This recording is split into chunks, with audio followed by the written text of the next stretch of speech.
السلام عليكم ورحمة الله وبركاته.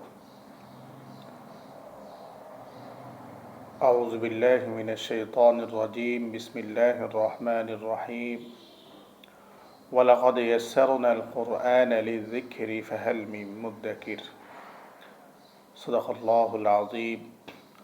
وقال النبي صلى الله عليه وسلم: طلب العلم فريضة على كل مسلم، أو كما قال عليه الصلاة والسلام. আলহামদুলিল্লাহ, আল্লাহ তাআলা রব্বুল আলামিনের দরবারে লাখো কোটি শুকরিয়া আদায় করছি যে আল্লাহ তাআলা রব্বুল আলামিন আমাদেরকে রমজানের একদম শেষ প্রান্তে নিয়ে এসেছে। আল্লাহ তাআলা রব্বুল আলামিন আমাদেরকে, যাদের সন্তানদেরকে মাদ্রাসায় পড়ানোর জন্য আমরা আগ্রহী, তাদের জন্য আজকের এই কথাগুলো বলা। প্রত্যেক সন্তানকেই ইলমে দ্বীন শিক্ষা করা ফরজ, প্রত্যেকটা মানুষকেই ইলমে দ্বীন শিক্ষা করাটা ফরজ। যতটুকু ইলম জানলে একজন মানুষ নিজের জীবনে চলার জন্য, নিজের জীবনকে অতিবাহিত করার জন্য যতটুকু ইলমে দ্বীন শিক্ষা করা ফরজ, ততটুকু ইলমে দ্বীন অবশ্যই শিখাতে হবে। আর সে শেখানোটা অবশ্যই মাদ্রাসার মধ্যেই হয়ে থাকে। আর মাদ্রাসাগুলোই আপনাদের সন্তানদেরকে ইলমে দ্বীন শিক্ষার জন্য সমস্ত ধরনের ব্যবস্থাপনাগুলো ওনারা নিয়ে থাকেন। আমরা যারা অভিভাবকগণ আমাদের সন্তানদেরকে আমরা মাদ্রাসায় পড়াবো, আমরা সকলেই আমাদের নিয়তকে আমরা পরিশুদ্ধ করে নিব। আর মাদ্রাসায় পড়ানোর ক্ষেত্রে সকলের সন্তানগুলো থেকে সবচেয়ে ব্রেনি, সবচেয়ে মেধাবী যে ছেলে মেয়েগুলো, তাদের জন্য নির্বাচন করা উচিত। কেন, ইলমে দ্বীন শিক্ষা করা, কোরআন হাদিসের জ্ঞান অর্জন করার জন্য এই বিশাল সমাহার একজন মানুষ যখন বুকে ধারণ করবে, তার মাধ্যমে হাজারো কোটি কোটি মানুষ হেদায়েত প্রাপ্ত হবে। সে মানুষের ব্রেনটা যত ভালো হবে, সেই মানুষের মেধা যত ভালো হবে, সে মানুষের কারণে দুনিয়ার মানুষ তত বেশি ফায়দা অর্জন করতে থাকবে। আমরা অনেকেই আমাদের সন্তানদেরকে নির্বাচন করার সময় আমরা দেখি যে এই ছেলেটা অনেক দুষ্টামি করে, বা এই ছেলেটা পড়াশোনা করে না, পড়াশোনা অমনোযোগী, যা এর মাদ্রাসায় দিয়ে দিই, এরকম না করা। নিয়তকে আগে আমরা নিজেরা পরিশুদ্ধ করে নেওয়া, যে হ্যাঁ, আমার সন্তানকে আমি ইলমে দ্বীন শিক্ষা করার জন্য, কোরআন হাদিস শিক্ষা করার জন্য আমি দিব। আমার সবচেয়ে ভালো সন্তানটাকেই নির্বাচন করা। এমনকি এই সন্তানগুলো যখন মাদ্রাসায় পড়া অবস্থায় তাদের খরচ আমরা যারা বহন করে থাকি অভিভাবকরা, আমাদের সকলের উচিত নিজেরাও হালাল খাওয়া এবং সন্তানদেরকেও হালাল খাওয়ানোর চেষ্টা করা। এমনও অভিভাবক আমি পেয়েছি যে অভিভাবক মাদ্রাসার বেতন 2 মাস 3 মাস একসাথে জমায় ফেলতো। পরবর্তীতে এক সময় জানতে পারলাম যে তারা কিস্তি উঠাইয়া তাদের সন্তানদের বেতন দিচ্ছে। কিন্তু একজন অভিভাবক যখন একজন দ্বীনি ইলম শিক্ষা করার জন্য যখন মাদ্রাসায় দিবে, তখন যদি সেই অভিভাবক যদি কিস্তি উঠে যদি সেই সন্তানকে যদি চিন্তা করে যে আমি মাদ্রাসায় পড়াবো, এতে করে সেই সন্তানকে মাদ্রাসায় পড়ায় কোনো লাভ হবে না, বরঞ্চ এই সন্তান তার উল্টোটা হবে। এমনকি এই সন্তান তাদেরকেও একসময় দেখা যাবে যে মা বাবা বলে স্বীকার করবে না। এই সন্তান একসময় দেখা যাবে যে মা বাবার প্রতি একটি বিরক্তি চলে আসবে।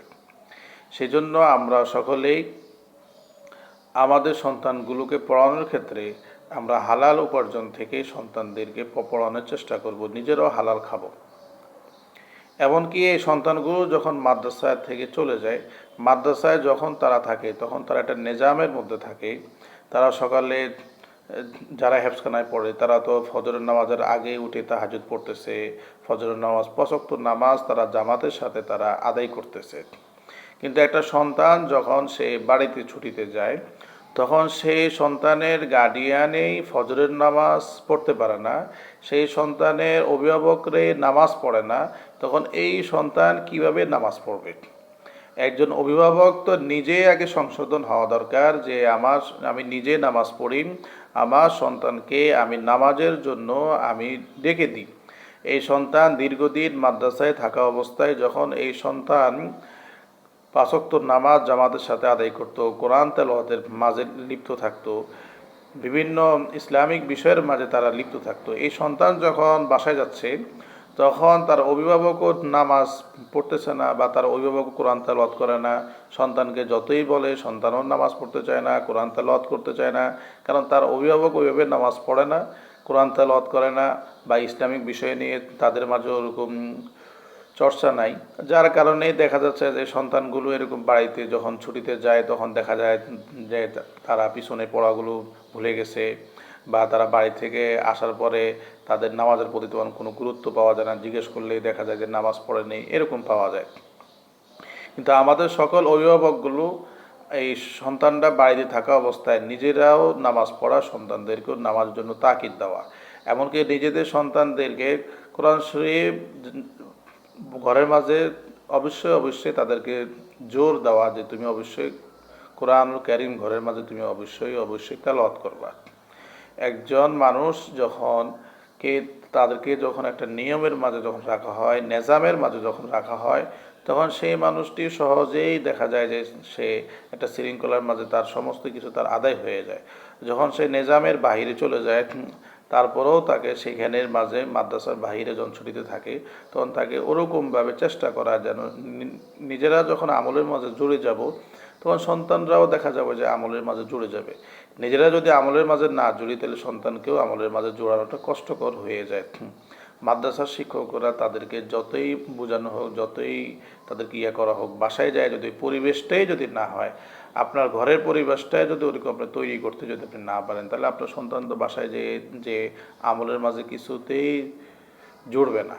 আমরা সকলেই আমাদের মাদ্রাসার যে ছাত্রগুলো আমাদের ছুটির বাড়িতে আছে, সারা বাংলাদেশেই তো এখন ঈদ উপলক্ষে ছাত্ররা ছুটিতে আছে, সেই জন্য অভিভাবকরা আমরা এই বিষয়গুলোকে আমরা খেয়াল রাখবো ইনশাআল্লাহ। তাহলে দেখা যাবে যে একজন তালিবুল ইলম সে পরিপূর্ণভাবে মাদ্রাসা থাকা অবস্থায় যেভাবে সে আমলের মাঝে ছিল, সে বাসায় যেয়ে যদি সে আমলের মাঝে থাকে তখন দেখা যাবে যে তার আমলের মাঝে কোনো কমতি আসবে না, তার পড়াশোনার মাঝে কোনো কমতি আসবে না।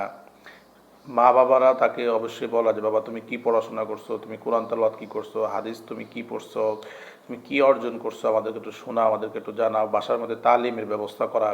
তখন দেখা যাবে যে একজন সন্তান অবশ্যই অবশ্যই তার মাঝে দিনের বুঝ আসবে, নিজেরাও সন্তানদেরকে ইসলামিক বিষয়ে কিছু আলোচনা শোনার জন্য আগ্রহ দেখাবো, তাহলে ওই সন্তানদের কিছু জানা যাবে।